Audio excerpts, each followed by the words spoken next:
So first of all, thank you to Rabbi Leon Morris and Rabbi Alex Israel for inviting me to present here at Limud. And thank you to Amira Mintz-Morgenthau for co-hosting.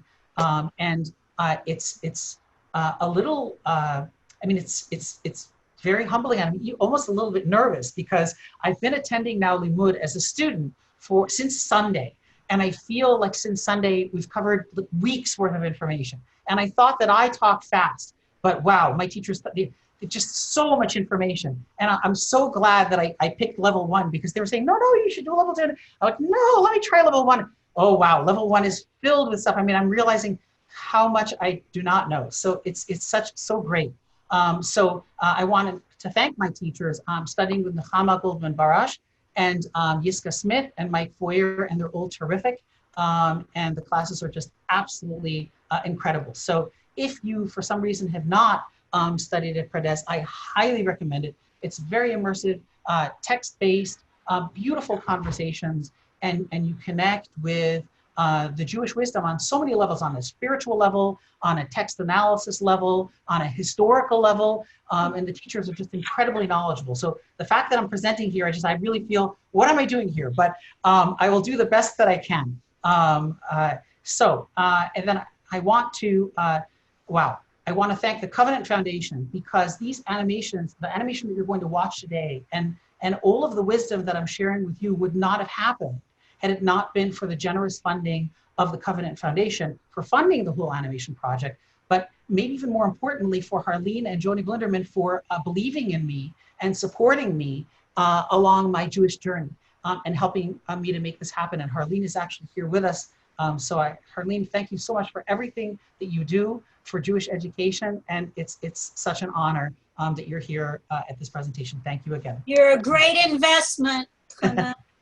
Thank you. And my mother is here, Hanan Harchol. So hi, Mom.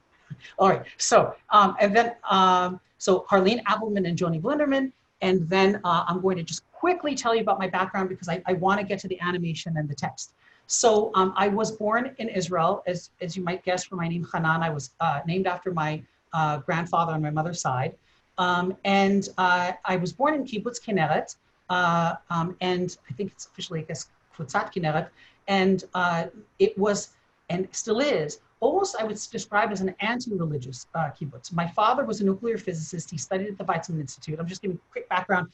And he raised my sister and me to believe that religion is shtuyot. And he wouldn't, shtuyot is Hebrew for nonsense, and he wouldn't just say shtuyot, it was just shtuyot. It's like real, he would really emphasize how much of it is shtuyot. And yet, whenever he wanted to prove a point, he would say, even in the Bible it says, and he would quote something from the Bible. So it's this kind of strange mix.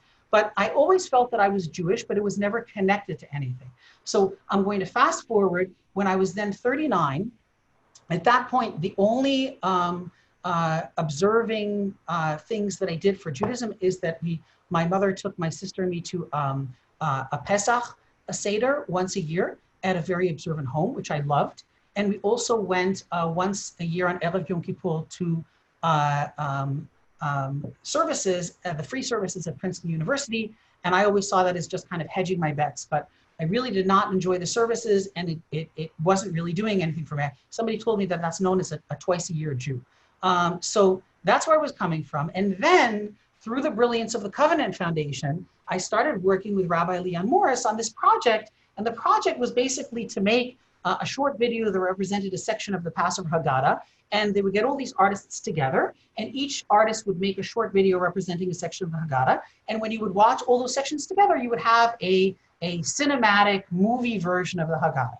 So the catch was, once a month, we had to come for a text study with Rabbi Leon Morris. And in that text study, what ended up happening is I started noticing that we are talking about philosophy and psychology and the human condition. And I thought, that's not the Judaism that I know. And I was really fascinated by it. It led me, to make a very long story short, it led me to start reading the Torah for the first time at age 39. And I discovered that within the Torah was a lot of wisdom, but it was hidden. I felt like it had to be mined. I felt that it was kind of cloaked in a lot of language and a lot of kind of knowledge that you had to have, but there was this wisdom. And I felt if I could just be a miner and could get the wisdom out of there, I could make it accessible for other Jews like me, which were bagels and lox Jews. We knew we were Jewish, but it wasn't connected to any kind of text. So the Covenant Foundation believed in this project, and that's how Jewish Food for Thought came to be. And we're going to watch one of the animations from Jewish Food for Thought. So that's the background. But before we watch the animation, I want to point out 3 things that happened in my journey. These 3 things are important, and I'm going to come back to these 3 things again and again and again. So the first thing that I learned in my studies, now remember, I knew nothing coming in, right? So I would approach a rabbi, asking, why should you forgive? God says, what if you don't believe in God? Why should you forgive? And would argue and argue and argue, and they would give me texts to read, and then I would bring the text and then talk to another rabbi, and then the one rabbi would argue with the other rabbi and contradict, and then they would argue. And the thing that was so amazing about it is that it didn't matter how much I argued. It was okay. It was okay to argue. I couldn't believe it. So I kept arguing and arguing, and got more and more intense and was more immersed in it. And I started finding that everything that I was learning was a paradox. What do I mean by a paradox? I'll just give you a couple of examples. I wrote a couple of examples. So for example, I grew up to think that mistakes are bad, right? If I make a mistake, it's bad. If I come home with a 99 on a test, both my parents wanted to know, what's the question that you got wrong? 99 is good, but what's the question you got wrong? Because mistakes are bad. And here I'm suddenly learning that mistakes are good, that mistakes are opportunities for us to become a better person. Mistakes are opportunities for repair. I never learned that in the Yom Kippur service. Maybe it's because they didn't present it, maybe because I wasn't ready to hear it, I don't know. But I started learning in my studies this paradox that mistakes are good.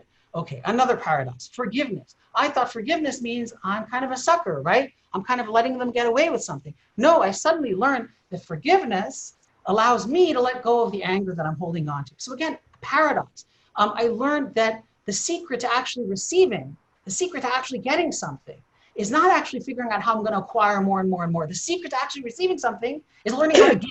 What? Learning how to give? Yes, Judaism teaches you that the secret to receiving is learning how to give. So I keep coming across in all of these animations and all of these studies, I keep coming across this paradox, these things that are pulling in opposite directions. And then, so that the first thing that I learned was paradox. Remember, I learned 3 things, right? The second thing that I learned was that all of the different animations that I'm making, okay, now I'm going to make it about tshuva. Now I'm going to make it about repair. Okay, now I'm going to make it about forgiveness. Now I'm going to make it about gratitude. Now I'm going to make it about humility. Separate topics, right?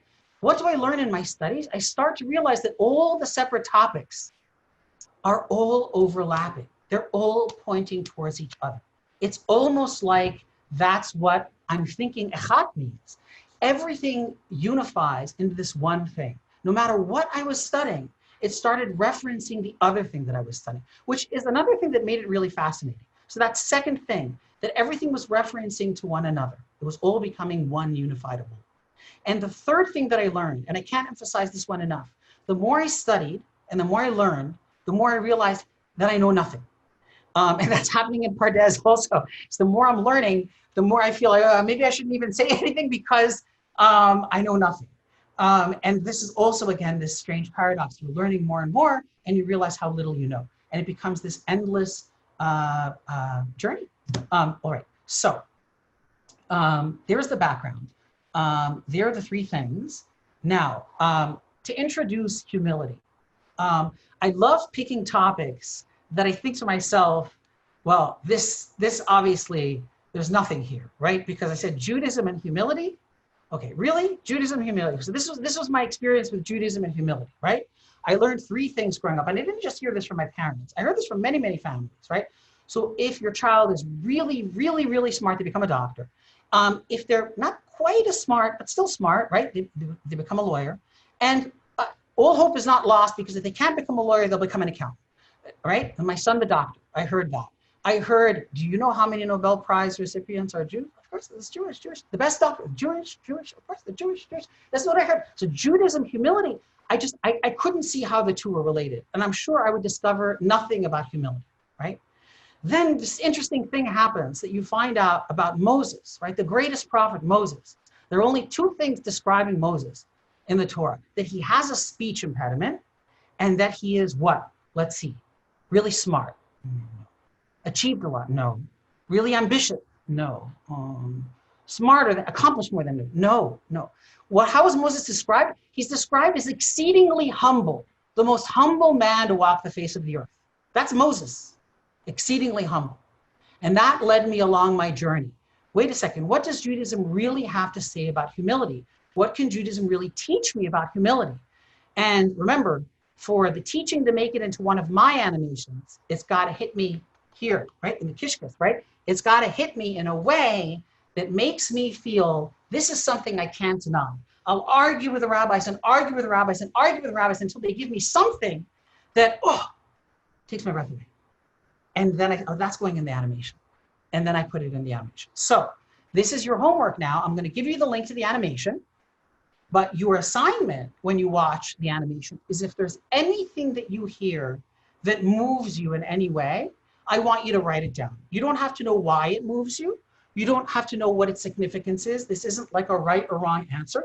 If there's anything in the animation that moves you for any reason at all, I want you to write it down because we're going to have a discussion about it afterwards. And then we're going to go into some of the text study and you're going to see this amazing paradox of the power of the earth.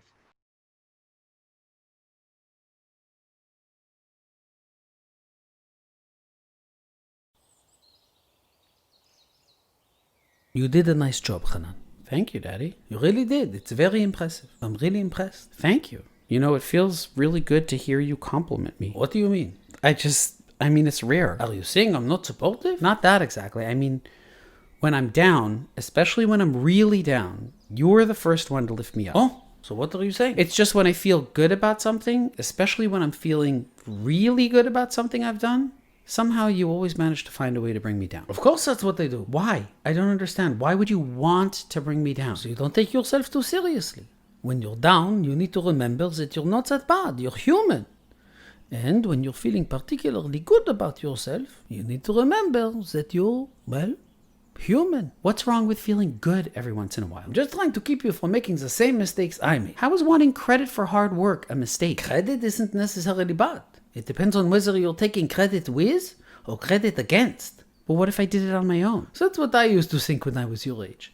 The first mistake you're making is that you think anyone does anything on their own. But what if I did? I chose to sit down and do the hard work. And your talent has nothing to do with it? Well, of course, but that's yours too. I understand. Your talent, energy, inspiration, ideas, even your health, that's all you. I don't get it. Didn't you always want me to be the best? That's what you did all your life. You left for work before I got up. You came home after I was asleep. You prided yourself that our lawn was the best in the neighborhood. Our grass is the greenest grass. Don't you remember? I remember.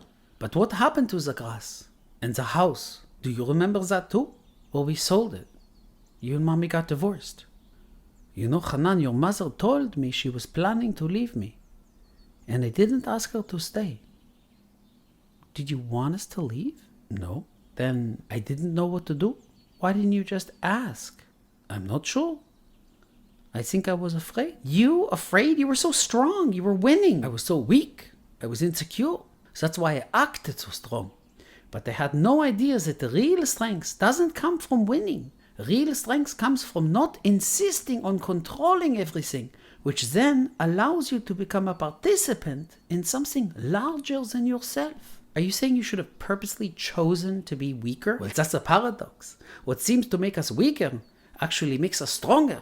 What you're saying now doesn't make any sense. How can you become stronger by being weaker? By leaving the race, leaving the fight, giving up your ego. But if I get out of the race, what's left? What's left is the strongest force in the world. Humility. What does humility have to do with strength? Humility is much stronger than any race, fight, or recognition. It's not to give up. It's to accept yourself the way you are, which then allows you to accept and respect other people because you don't feel you have to fight for your place.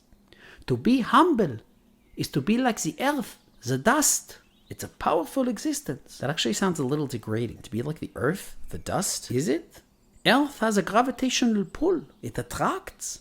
If you insist being above everyone feels so little around you. No one can grow around you. They will run away from you. But if you consider being below, it has the opposite effect. If you have humility, everyone can feel important and unique around you. It's inside of the earth that plants grow. By being like the earth, you can actually facilitate the growth of others. Well, that's very altruistic, but what happens to me? You don't become less because others become more. It's actually the opposite. The earth expands as a plant grows, like a mother's womb. By being like the earth, you actually become a partner in creation. You become more together. Besides, by making yourself low like the earth, you yourself gain the capacity to receive and to grow and learn. Can you really learn, Hanan, when you're busy trying to show everyone how much you know? It's a dog-eat-dog world, and if I'm not going to fight for my place, then no one is going to fight for me. I don't know, being like the earth seems counter to my nature. That's actually the deepest meaning of humility. To make the choice to go against your nature, to have flexibility, to bend. You discover new possibilities within yourself, and at the same time discovering your role as a part of something larger. It's uncovering your hidden flexibility and power. I feel like I don't understand anything. Good. That's a step in the right direction. On the one hand, you're talking about giving up your ego, being like dust, and then you're talking about uncovering your hidden flexibility and power. Which is it? That's a paradox. The power of the earth, the soil, the dust. If I am nothing, then I am free. Free from having to pretend. Free from having to keep a uniform face, which in turn frees me to listen, to learn, and to have the flexibility, the power to be what I need to be in the moment. Okay, you're making a pretty powerful case for humility. But it's easy to say, now I'm going to be humble. I mean, most people think they're humble already, don't they? So how would I access this power of the earth? Simple. Just think about something that you feel you absolutely cannot live without. And then, give it up. That sounds terrifying and honestly a little insane. Like I would purposely throw away my security. If you try it out, though, you might find that what you thought was so important in actuality isn't. That security may have been an illusion. And by giving it up, it frees you to discover your flexibility, an inner strength that was hidden to you before because you were so busy focusing on racing to the top and getting recognition from others. But what if I don't find the supposed inner strength? What if I get stuck or hurt? What if I truly don't know the answer? Then you don't know. But discovering that you don't have the answer, or that you are wrong, or that you need help, is an important thing to learn too. And it's okay. Humility is understanding that there is more than what I thought should be. Daddy, what could you have said when Mommy told you she was leaving? I could have said, I need you. And I want you to need me too. What were you afraid of? That the answer might be no.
So I hope everybody had a chance to write something down, or if not, please take a minute to write something down. And I hope you watched all the credits, because again, this wisdom was passed on to me through all of these great teachers. So the credits are extremely important in these animations to show who I'm studying with. So does anybody want to start the conversation? Does anybody have a line that resonated with them? Do you want to say something that spoke to you? I can start. I have to say that I have watched this before, probably more than once, to be honest, because it's not done yesterday, right? But it's like stopping you if you're running around all day and then you watch this. It's like stopping you in your tracks. So it's very, very moving. And I think probably, especially now that we are all sort of cloistered in our own places, the certain phrases just stand out for me, at least. Obviously, I think probably many of us could say, I don't want you to make a mistake, or at least I know I tried at least to say that to my daughters. Hopefully I didn't voice it, but I don't want you to make the same mistake that I made before, right? And I am insecure, and that's why I act like I'm the biggest, arrogant kind of person, because I'm afraid inside.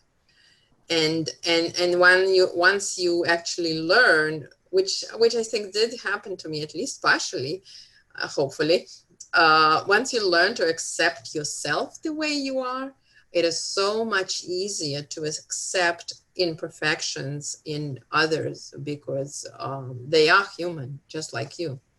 So thank you for this reminder.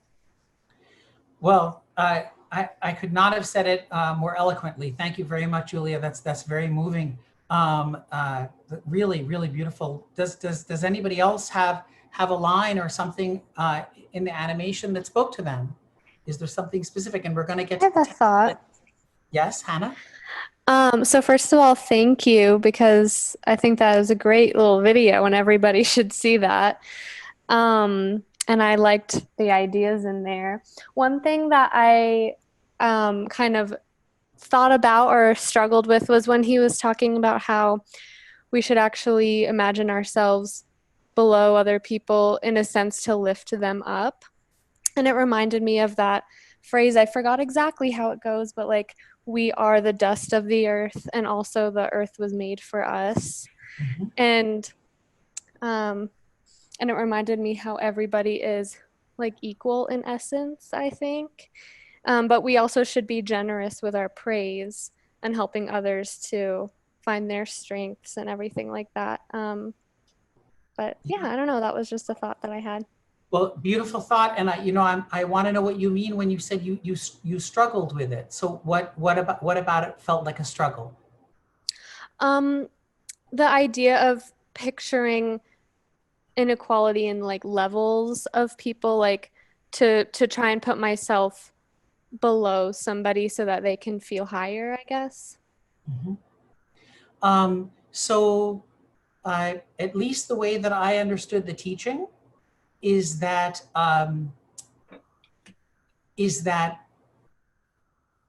how can you ever grow if you're constantly above everybody else? Meaning, one thing that I'm guilty of is trying to show everybody how much I know. But if I'm so busy trying to show everybody how much I know, how can I even listen and learn from other people? And when it's talking about being below, I'm not sure that it means being below as in, well, I want to be careful how I say this. The idea is that when you're below, you can actually not only help nurture somebody to grow, but you can expand as well at the same time. So it's very much similar to kind of the teaching on chesed, on loving kindness, is this idea that we think in life very much of a zero-sum game, that there's a pizza pie. And if they get a piece of the pizza pie, it means one less piece of pizza for me. But in actuality, the way the world really more works is that if you don't think about it that way, if you can say, okay, I'll help this person get the piece of pizza pie and we can all eat together, miraculously, what ends up happening is that the pizza pie actually begins to grow and you both have actually more food to eat. So below doesn't necessarily mean that it's less. It actually might even mean more strength, that there's kind of this paradox. I don't know if that helps at all. Yeah, Um, so in a way, like making our ego smaller and like putting our own ego aside so that like we can basically listen better and have more attention on that person and like allow growth in that way. exactly, and learn and make allies and be able to hear better. And I actually I want to jump to a text, remind me that deals directly with that. But let's hear maybe two more comments, and then we'll go to some texts, and then go back to comments. So does Thank you. anybody else? Yes, Gary.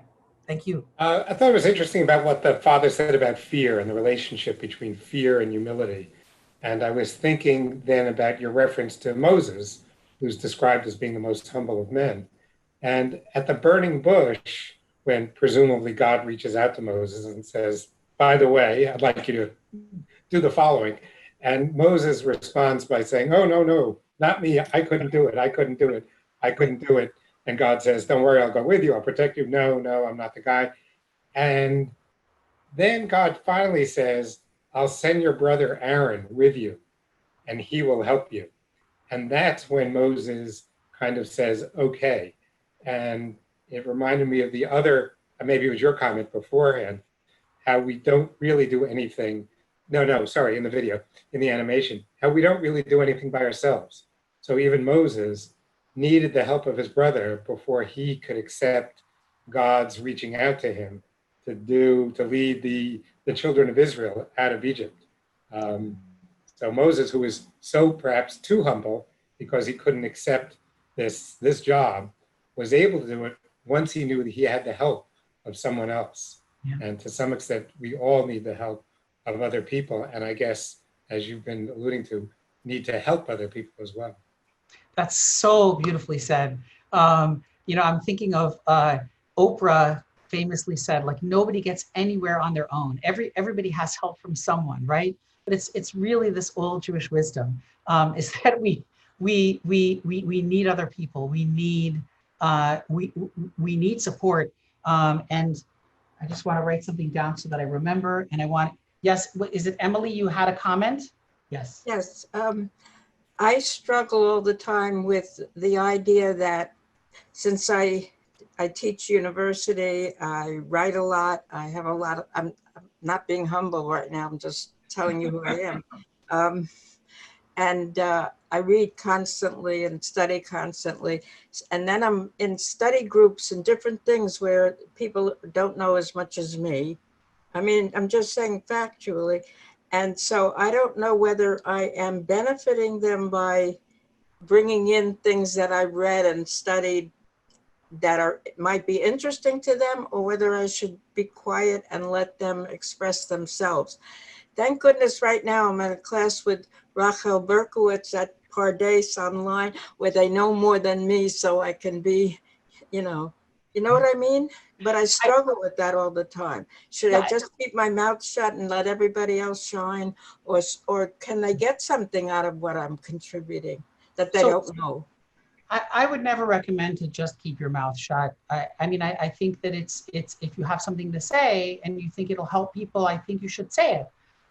But what I found is that especially in the places where I feel I have nothing to learn, if I found that if I change my perspective, if I change my lens, if I listen in a different way, I actually find out that I have something to learn from everybody.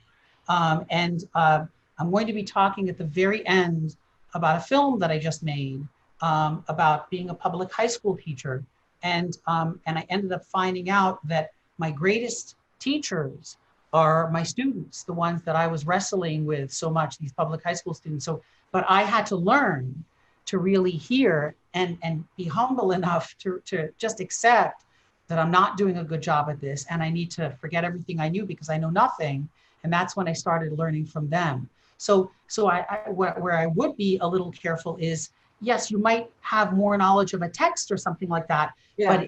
But I would not go as far as to say that you might not have something to learn from the people, because I think it's a matter of changing your perspective and your angle. And you might actually discover that paradoxically, yes, I'm really working on it. I mean, before this even, I was really working on it. By the way, I have to leave at 9, so I don't want you to think I'm leaving because I'm not interested. No problem at all. And before anybody, I know a couple of people already told me they had to leave, but I just want to let you know that that link that I gave you, which is hananharchol.com, it's my first and last name.com, it has everything in there. All the animations are there for free. They're also there on YouTube. And when I say free, it doesn't ask you to sign up for a mailing list. It's just free. So watch them and watch them multiple times, because there's so many teachings that you really just don't get it the first time. I get something new every time out of watching it myself, and I wrote and animated it. So one more comment, and then I want to jump to text. All right, so who's going to have the last comment? Just for now, and we can make more comments next. Does anybody have a last comment that they want to make? Or a question? Yes, Ed. Oh. Hi. No, what struck me was there were a number of statements that were made, and I'm sure I'm going to have to look at the animation again to get more. But there was one thing that I think that your father had said, that when you have humility and you have people around you, you make those people around you feel their own strength. Mm-hmm. And I thought that was, it's again, paradoxical, Yeah. When we're below, we're really, it looks like we're weaker, or we might feel we're weaker, and I might feel I'm weaker. Yeah. But on the other hand, though, that I'm really giving the opportunity for others to find their own strength and to be able to grow stronger in the process. And I think you added it, not there, but you just added about, and you yourself are able to expand and become stronger. I mean, I think it works many different ways. Yeah. So thank you for that comment. And I want to add, before I jump right into the text. Yes, Nami. Actually, I wanted to comment that not about the humility part, but the part is not about the, hold on one second. Didn't hear the movie well, so I put earbuds, but but you couldn't hear me. What I'm saying is, I didn't want to talk actually about humility, that what touched me or not, but I actually felt that I'm kind of like part of the film. So thank you for making it, and it felt like my father is talking to me. And since my father passed away, it really touched me. May your father's memory be a blessing, and thank you for sharing. Thank you. And so we're going to jump into the text. What I want to say. Sorry to interrupt, Hanan, but I just wanted to let you know you have someone chatted a comment. Yes. Elise chatted, and I just wanted to let you know about it before you. It says, I love the video. It needs to be watched twice to really hear the lines as you watch reflect, but you don't want to miss what is being said next. I loved when your father said that you have to give up the thing you value the most to be free. Yeah, that's a very deep one. And I'm going to just be the voice of the cynical nuclear physicist, because the real character of my father was not, I impersonated his voice and his Israeli accent and his mannerisms, but my father was really much more of a kind of a doubting, cynical. So I want to be the cynical person, and I want to say, okay, it all sounds good, be below and let the person grow and all that stuff. It sounds good. I want to say that these things are actually proven in real life. In my animation on Chesed, one of the things that is mentioned in that animation is a study by a Wharton Business School professor, and he studies people in career fields, thousands of people in careers, to try to figure out who actually makes it to the top. And most people are matchers. They give something and they want something in return. Most people are matchers. Some people are givers. They just give all the time. And some people are takers. Those are the sharks, right? So who would you think would be on the top? Who would be the most successful? Logically, who would you think would be the most successful? Takers. The takers, right? And it is true, in his research, he found that the takers make it to the top. The problem is they don't stay at the top because people hate them, because they're so nasty. They will get to the top by any means necessary, and they end up having not many allies, and very quickly they fall to the bottom. The people that make it to the top and stay at the top of their fields, paradoxically, are the givers. So this is actually proven in business. And this is also, they talk about this in the Talmud. So this is actually, it isn't just a bunch of fluff. It's actually backed up. So I just wanted, for anybody who's thinking about this, yes, but how do I apply it to real life? It really does apply to real life. Let's go quickly to a text study. I'm gonna share my screen and I'm gonna go here. One second. There we go. So first of all, everybody should see the window that says on the top left, Hanan Harchol, and it has these animations and it says the power of earth. Does everybody see that? Just give me a thumbs up so that I know. Okay, great. And then you'll see that next to every animation, or next to almost every animation, is a study guide. And again, the study guides were funded by the Covenant Foundation. Thank you so much. And in the study guides, I wasn't able to put all of the texts that I studied, right? We're talking about 100 sources at least, right? But I put some of the ones that resonated the most. And I just want you to see what's being written in Jewish texts. So let's, again, I don't normally go over this as much, but since this is Pardes, I want to go over this a little bit more than I usually do, right? At the end of the Amidah, which is right, the pinnacle of the service, right? The Shemona Esrei. At the end, you say, let my soul be like dust. Let my soul be like dust. Why would we pray to be like dust, like the earth? Let's just frame this. Let my soul be like dust. Let my soul be like dust. Let's just let that sink in for a second, okay? And now let's look at what Rabbi Nachman of Bratslav said. I would best describe it, I guess, as a mystic, right? So Rabbi Nachman from Likutei Moharan, I want to look on this paragraph on the right. Can everybody see this? Is this large enough? Does it help if I do this? It's actually easy. You go to your website and pull the study guide from there. Pull up the study guide on the website. Thank you for that tip. Thank you. And so I'm basically on the first page of the study guide. This was written by Rabbi Leora Kay, who also was involved with the project. And so this quote that I was using from Likutei Moharan that was given to me by one of my teachers, Tali Kahana and Maoz Kahana. Rabbi Nachman, he talks here in the last paragraph that tzaddik, right, the righteous person, is the earth. For the tzaddik is the foundation of the world, and everything rests upon him. The tzaddik has a gravitational power of attraction that draws everything to him, right? Think about the people that don't insist on being right, that don't insist on showing you how smart they are.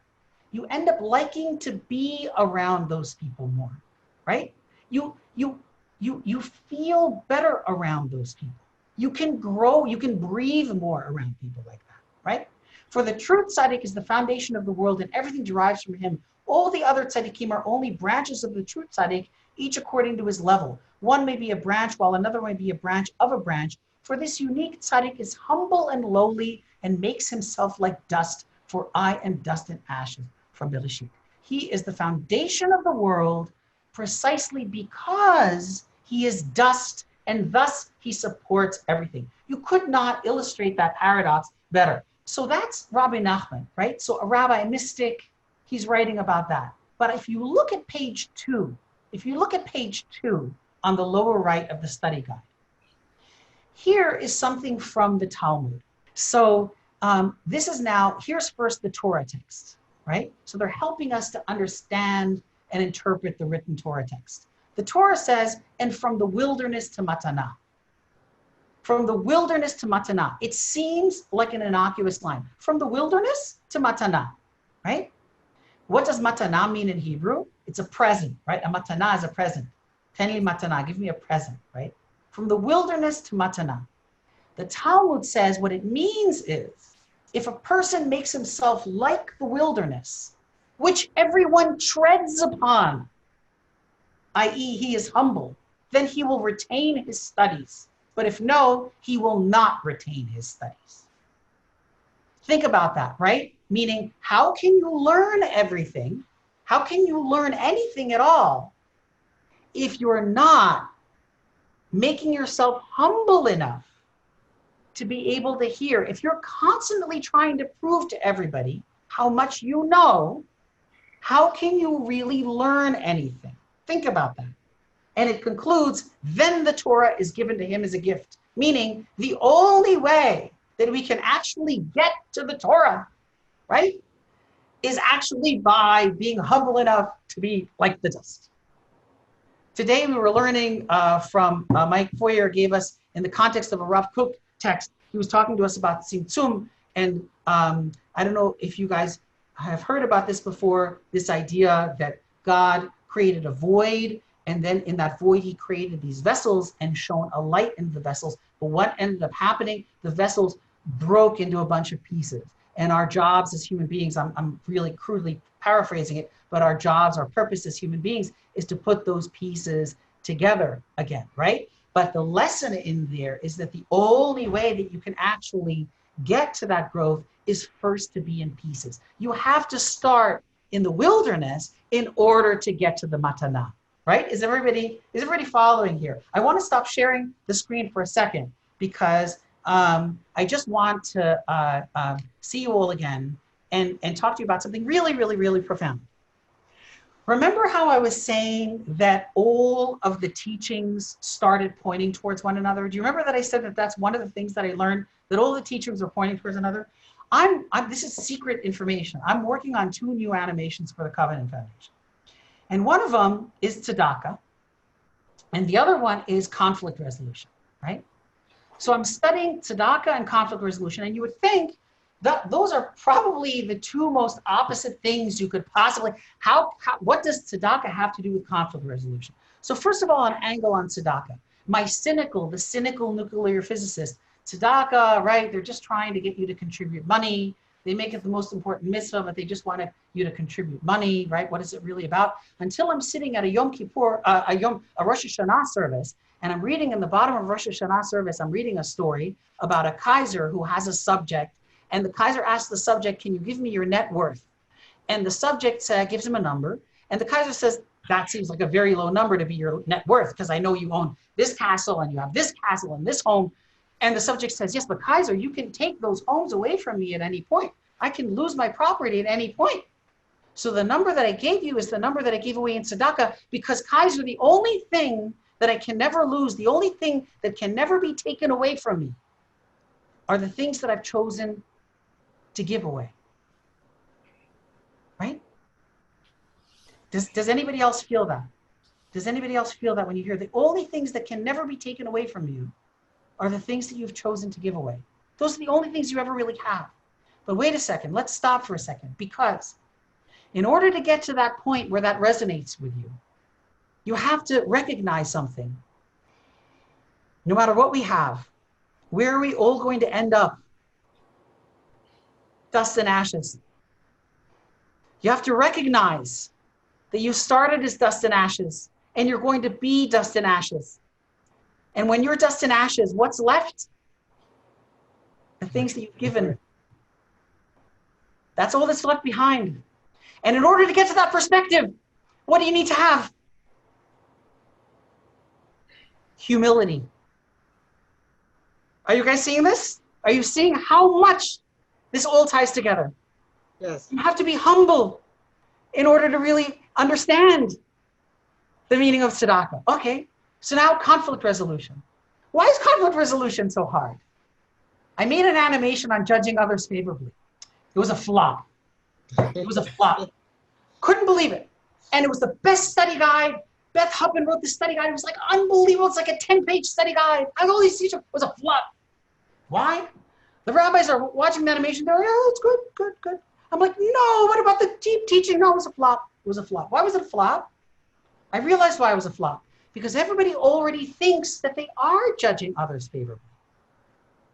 I judge others favorably. Yeah, but that guy's a maniac. That guy's crazy. Of course I'm judging him. That guy's crazy, right? So you're judging everybody favorably because you already think you're judging everybody favorably. It's like the George Carlin joke. When I presented this at Limud UK, I titled it, the George Carlin joke. Have you ever noticed that anybody driving slower than you is an idiot? But anybody driving faster than you is a maniac, right? You are right. So that's why conflict resolution is so difficult, right?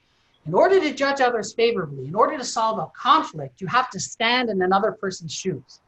Ladies and gentlemen, What do you have to have in order really to say to yourself, I know nothing. I am like the earth. I know nothing. So that I can now stand in your shoes, so I can literally fill myself with your perspective and really just say, everything that I know, if I think Trump's an idiot, I'm going to forget all of that. I'm going to erase everything. I know nothing, and I'm going to stand in your shoes, right? What do you need to have in order to be able to really stand in another person's shoes? It begins with an H.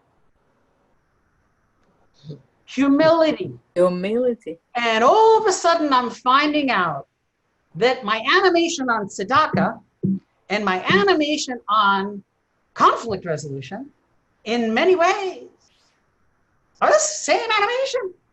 Paradox again, everything uniting back into it. And what happens? What happens? Instead,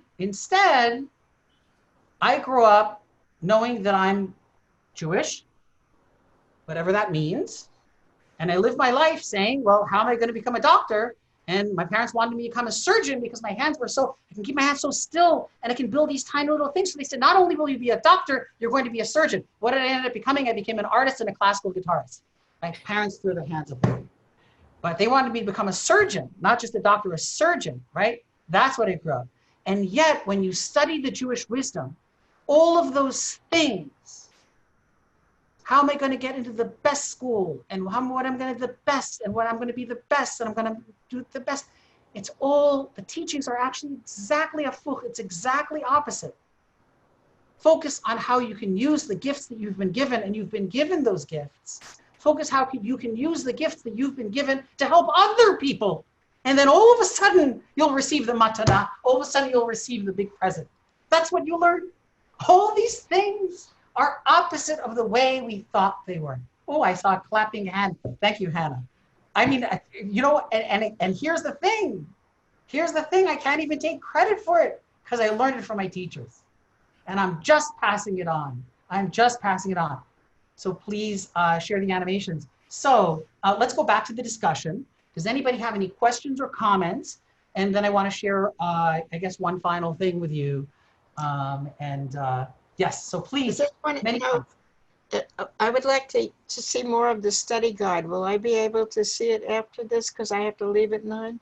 Absolutely. So I'm going to share the screen again. This is probably the most important thing is to know where is this all coming from, all of this stuff. So you should all see my screen.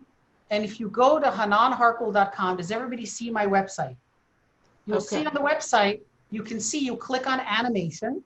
And not only do you have one animation, you have 13 animations. I recommend the one on Chesed. It ties so much to what we're talking about today. And if you can bear it, judging favorably, but probably you'll end up, as my mother likes to say, So Love and Fear, part 1, 2, and 3, The Power of the Earth. And no matter what animation you click on, when you click on watch, you'll see not every animation has a study guide, but most of them, you'll see view study guide and you can see it. And this study guide, you know, just has 3 pages. But if you want a study guide that is the study guide of all study guides, again, thank you to Beth Huppen, is the one on judging favorably. Look at this study guide. Just look at this wealth of wisdom on judging others favorably. Look at how many quotes, so many teachings. I was really, that one was probably one of the hardest things I ever took on. And I'm taking it on again because I'm going to make an animation on conflict resolution. So I'm going to, there's even a question, what is truth? Truth can bend. And there are all these teachings about how truth can bend.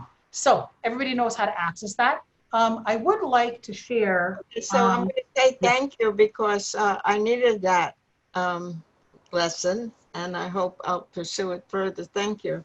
Well, it's been a privilege and a pleasure. Thank you very much.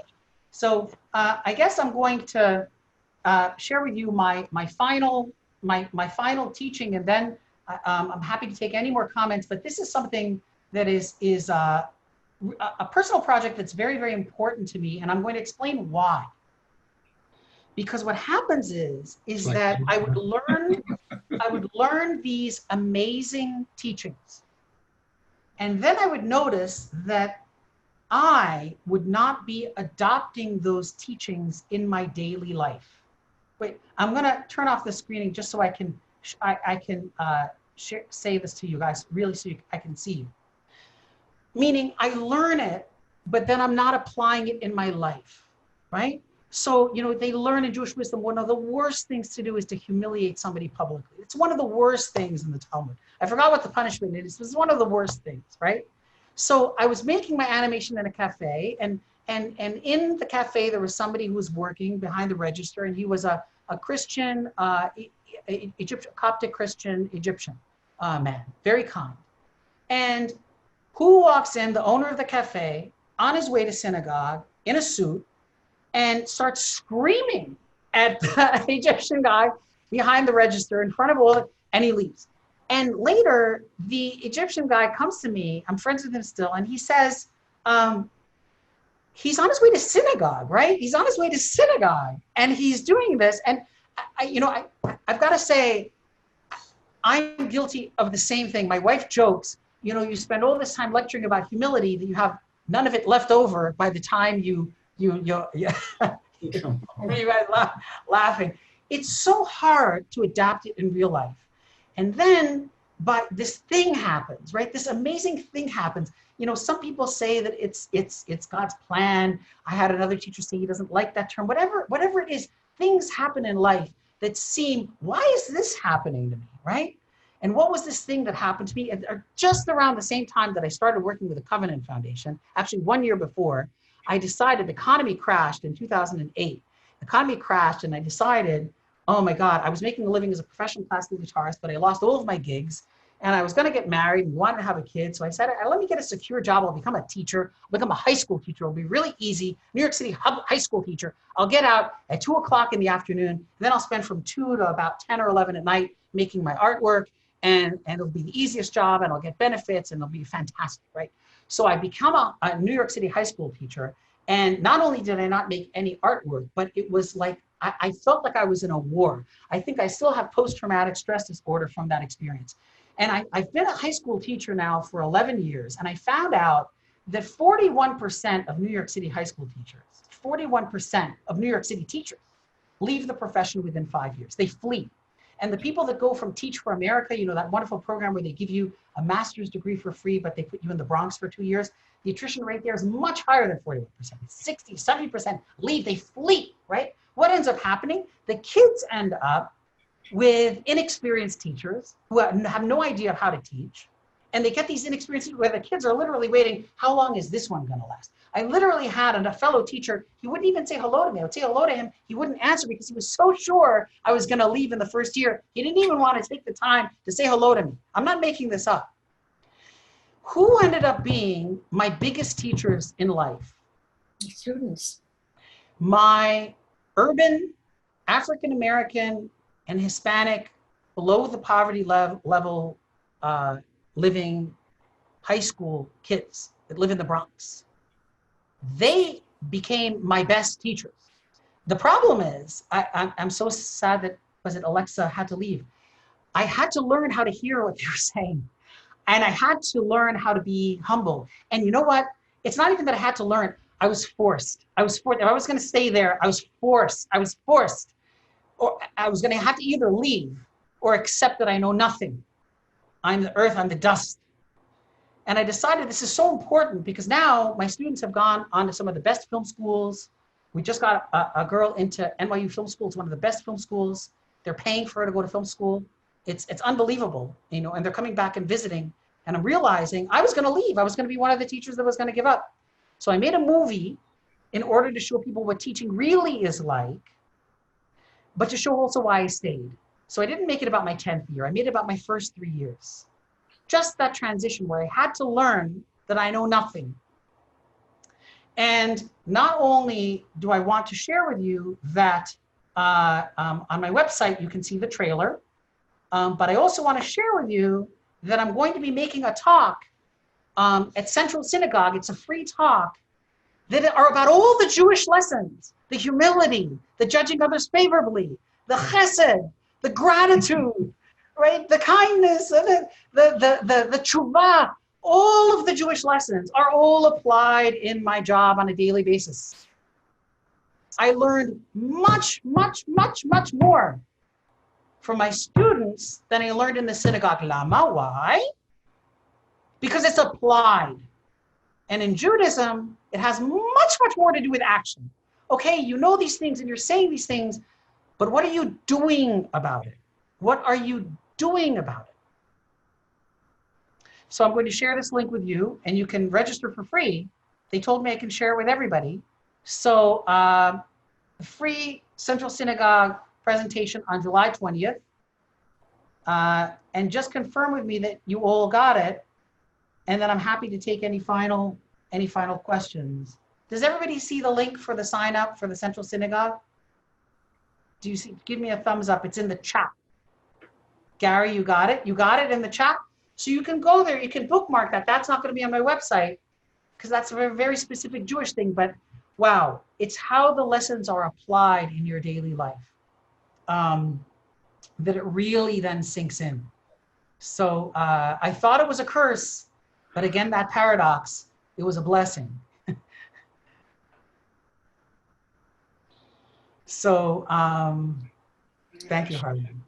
Does anybody have any final comments or thoughts? I know this was a lot to pack in to an hour. Yes, Gary, please. One thought, Hanan, on tzedakah and dispute resolution and humility, that oftentimes when people are in conflict, one of the paths to resolving that conflict for people to be generous to one another in some ways, that can be very difficult. And in order to be generous, especially when people are having a dispute, requires one or both people to contract a little. And that contraction is an aspect of humility. That is exactly. Giving of yourself and contracting that can help resolve a conflict. So beautifully said, so beautifully said. And that contraction, I want to go back to that thing I learned today again from Rabbi Mike Foyer about tzimtzum, right? So God contracted, he made it this void, right? And then put this, in this void, he had a vessel and he put this ray of light, right? And what ends up happening, you then, when the vessel exploded into a bunch of pieces, the purpose, as I said, of humanity is to take those pieces and put them back together. But that gives power to a human being, right? Because a human being, and the human being putting that vessel back together, what is the human being becoming themselves? A what? Anybody? By them assembling that vessel again, what are they becoming? They're becoming a creator themselves. Are you guys following? Because they're assembling the vessel. And what Mike Foyer was explaining, Rabbi Mike Foyer, was that in the process of people assembling that vessel, they might choose to say, I don't want to pray to God. I don't want to honor God. I want to hate God. They have that choice. But God had to humble himself. He would rather do that and let people choose, have free will of whether they're going to come to God or not. And that free will of whether they're choosing it or not has a lot more say. I hope that wasn't too off topic. It really relates to that tzimtzum, that contraction, creating that void, that otherness is an act of humility. So thank you. Wow. So my heart's beating now. And I've got to say that when I talk about these things, I feel like I'm flying through the air. It's just the most exhilarating feeling when these pieces all start coming together. And all I can recommend is to everybody keep studying, because it's just a marvelous thing to learn, and it's something that is in our daily prayers. How important learning is. So I think that's may we all keep learning and growing, and thank you for sharing this time with me. And I'll put my personal email in the chat if anybody has a question. It's h.harchol@gmail.com. And I guess the last thing I'll do, because the other teachers at Pardes do this, is I'll look through the chat and see if somebody asks some kind of question. Thank you very much, Harleen. Thank you. Is the wilderness like the Israel Trail as you walk it, you find the land and yourself. Beautiful, beautiful. I love it. That's from Ed's wife. What's that? From Ed's wife. That's from you. That's from Ed's wife. What's your name? Bobby. Bobby. Thank you so Bobby. much for that comment.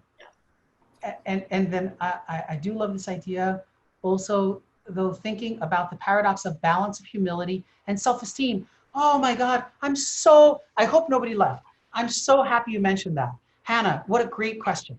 So one of my greatest teachers, and I have so many, but one of my greatest teachers is Rabbi Abraham Torski.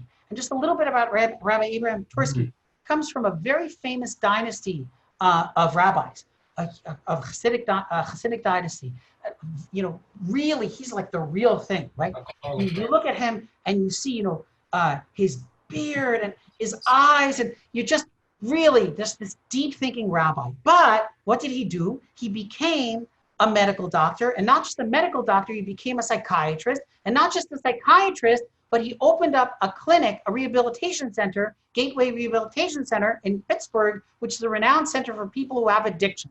Not only that, but he himself, although he's not an alcoholic, he attends daily AA meetings. Why is he attending daily AA meetings? Because he feels that the 12-step program is the perfect embodiment of tshuva, of the process of returning, the process of coming back to your best self, coming back to God, or coming back to your inner best self, right? So he believes that the AA process, and what my most successful animation is the one on forgiveness, and one of the lines in there is, my father says, fine, don't forgive him. I just hope he's paying you the rent. And I say, what rent? And my father says, the fact that he's been living in your head for 2 years. How much rent has he paid you?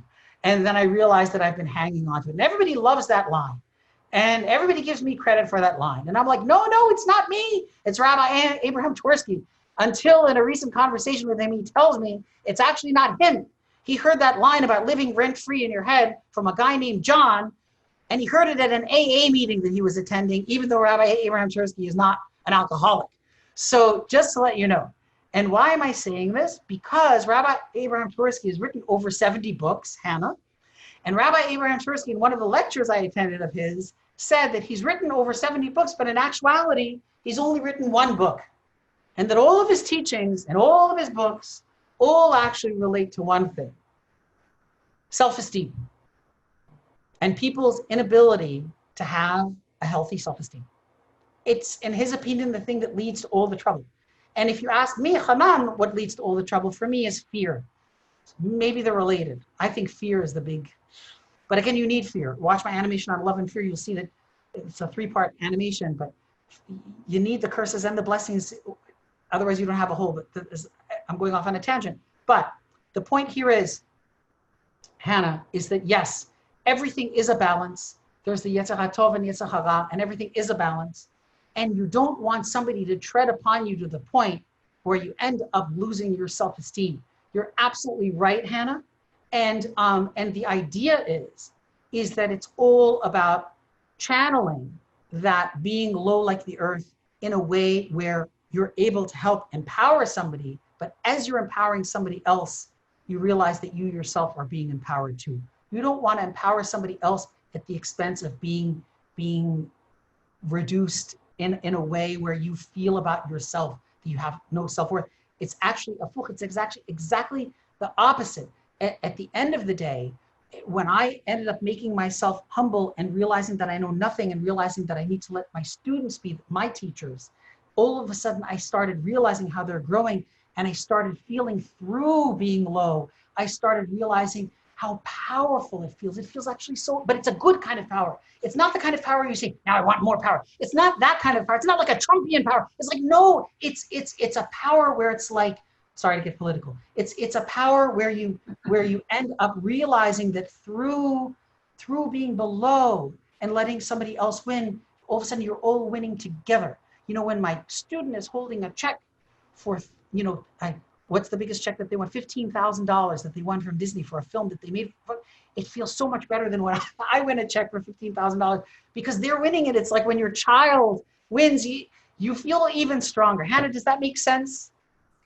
Yes, it does. And I actually was checking out Rabbi Torski's work today after there was that amazing moment in our class. I'm in class with Hanan, and in Yiska's class, at the same time we were messaging, and he recommended this rabbi to me. Yiska recommended the rabbi to the whole class, not seeing the private chat, recommending him in the book. And I thought, okay, this is a sign. Isn't I that have to go weird? check out this. What? I know. I was saying to everybody, isn't that weird? Isn't that like amazing? Like, right? We're basically chatting privately, and then because I know that she's doing that work, and I said, one of my biggest teachers, Rabbi Abraham Torski, and I told her that story, and literally 2 minutes later, our instructor starts mentioning Rabbi Abraham Torski. So it was really it's just amazing how it all comes together. So let me see if there are any other brilliant comments because let me see. Okay, I think I've addressed the other comments. I'd like to now say thank you for your patience. Thank you for joining me along this journey.